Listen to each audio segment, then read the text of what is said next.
everybody, and welcome back to the channel for one of the final videos before the new year. Before we start, I feel like I need to address my hair. If you are not in Discord or on Instagram, then this is probably quite a drastic change, considering that for the first 2 years that I was on BookTube, it was basically blonde for the whole time. However, my hair is naturally brown. It has been blonde for a really long time. And the longer you dye and bleach it, the frizzier it gets, or at least in my experience. So I decided to go back to having it dark. The day that I got it dyed and I walked in the house, my son screamed in my face. So I recognize that it is a drastic change from how it has been for the last couple of years. So sorry if that is at all distracting for the beginning of this video, but I'm sure that everyone will get used to it as time goes on. But the purpose of today's video is to talk about my TBR for January.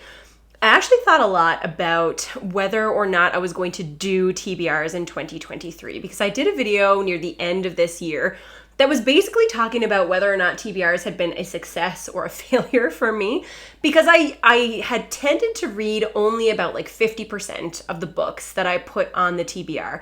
And then I had all of this internal pressure, and I was wondering is this useful or helpful for both me and for people who are watching the channel? So I have decided to do them a little bit differently this year, but I am going to stick with them. So my goal is to make the TBRs about 50% as long this year. So whereas in the past I would have had anywhere from 10 to 12 books on a TBR, because I read 10 to 12 books in a month, I am instead going to put anywhere from 5 to 6 books on a TBR, which I am thinking is going to give me more wiggle room to then do a little bit of mood reading along with those books that I have either assigned myself or I really feel like reading that month. And I am hopeful that that means I'm going to actually stick to the books that I have there. But I will get into this TBR. This one is a little bit of a special TBR, and I decided to put it up on New Year's Eve because it is a BookTube resolution for me. So it has come to my attention in especially the latter half of 2022 that I have been shirking some of my duties as a friend on BookTube. It has become apparent to me through the things that other people have said. See, that's the thing. I was everybody's gateway friend until they found bigger and better friends and they moved on. Through the types of books that I have been reading. No, Sarah thinks that Empire the Vampire and Winter King are equal. The types of books that I have been ignoring. And so I thought, going into 2023, what would I like to be? And the answer is a better friend, but specifically a better friend to Alan from the Library of Alexandria. So in celebration of my atonement, I am going to be putting together a TBR. I actually didn't put it together. Alan has put together a TBR that will kickstart my reading for this year, give me the reset that I need so that I am reading only the best books, and so that we can finally do a video together and discuss the books that are on this list. I presume I'm going to give all of these book 5 stars, because if not, then I'll already fail in my friendship quest, and Alan will disown me, and this will have been a futile endeavor. So I will fail my New Year's resolution, I will fail as a friend, I will fail as a booktuber, and I don't want any of those things to happen. But I am really excited about the TBR, and I have 5 books that Alan has been so generous as to give to me to broaden my reading horizons.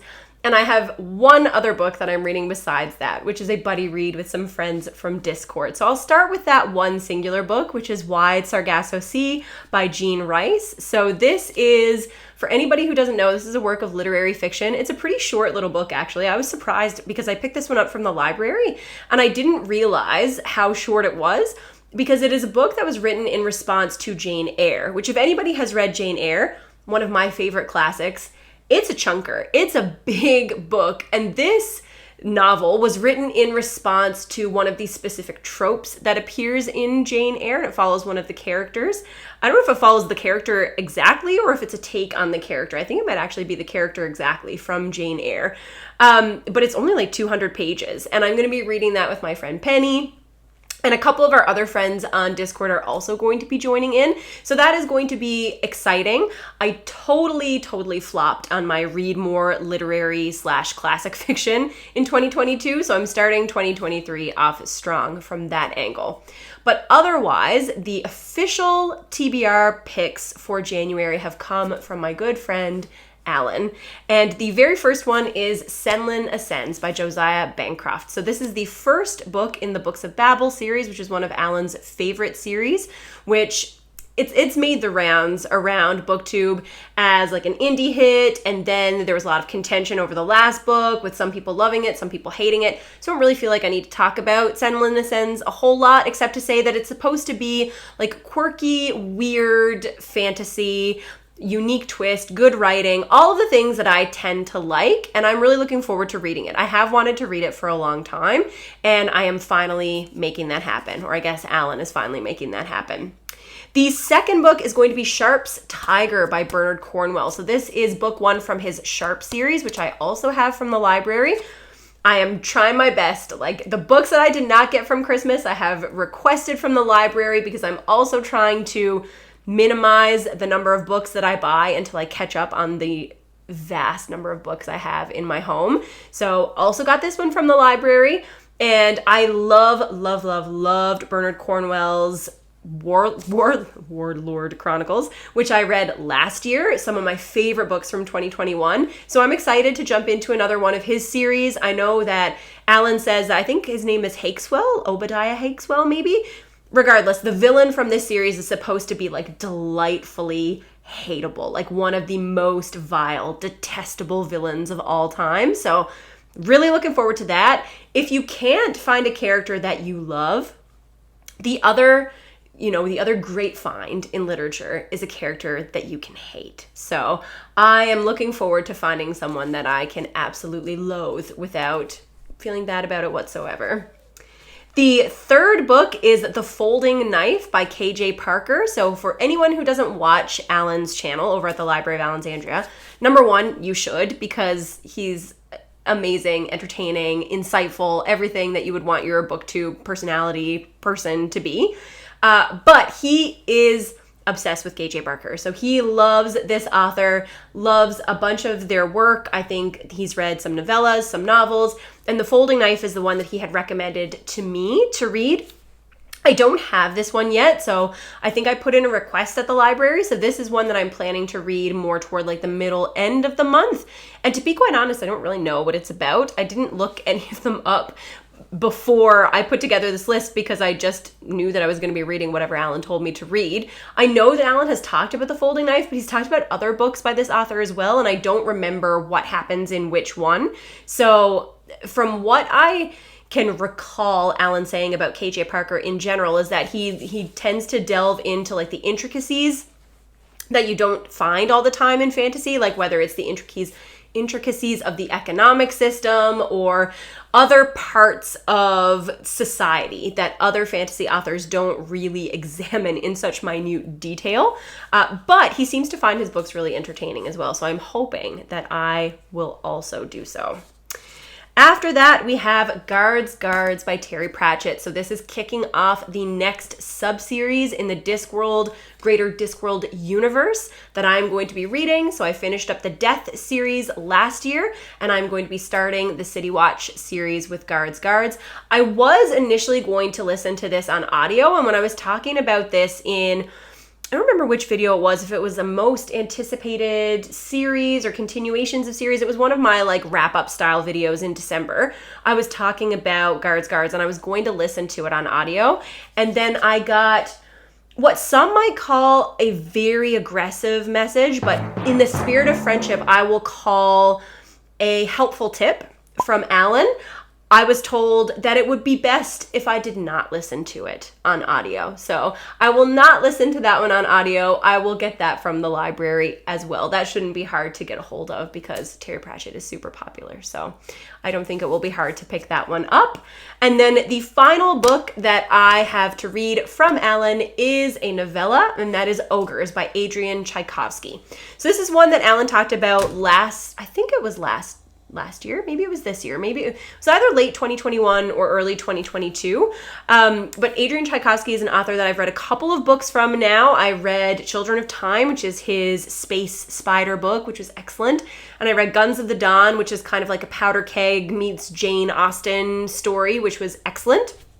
And this is a novella by him. So I have really liked the things that I have read so far. Actually, I read another novella by him too, but I don't remember. Elder Race, is that the name of it? Regardless, I liked that one too. So looking forward to reading another novella by Adrian Tchaikovsky and expanding my reading of his works, because I have found them all to be very unique from each other. Like, none of them have had a lot in common, except he does have really engrossing writing. He writes about really interesting topics. So that is similar across all of his works, but otherwise they've all been very unique. So I have enjoyed that aspect of him as an author. And that's it. I have a couple of books that I wanted to get read in December that I did not get to. And that would include Ship of Destiny, unfortunately. So I did end up starting this one, and I was just absolutely not in the mood for it. I was really sick, to be quite honest, for most of the fall. Like all through November, through December. I, even right now, still have the virus that shall not be named. And it like completely took me out. So I just... It sounds really silly, but like even holding up Ship of Destiny when I was so tired, it was so heavy, and I was just like, I can't read this right now. So I'm carrying Ship of Destiny over with me into January, and I would really love to continue on with the Age of Madness in January as well, but I will save all of those things, all of those aspirations that I have for myself, until I have finished reading the books that Alan has given me. And then hopefully, if all works out well, at the end of the month, we can have a big live discussion. We can talk about all of these books that he loves. Hopefully I will love them and finally get to connect, because we've been trying to do that for a really long time and it hasn't worked out. But that's it. Those are the books that I'm looking forward to reading in January. It sounds to me like an excellent way to kick off the new year. We've got a mixture of fantasy, we've got some classics, we've got some novellas, we've got like a whole range of things that are happening in January. I would love to hear from all of you what you are planning to read in the new year. How are you starting your literary year? And I guess just say thank you for being here for all of 2022. I wish you all the best in the new year, and I'll see you with another video soon. Bye!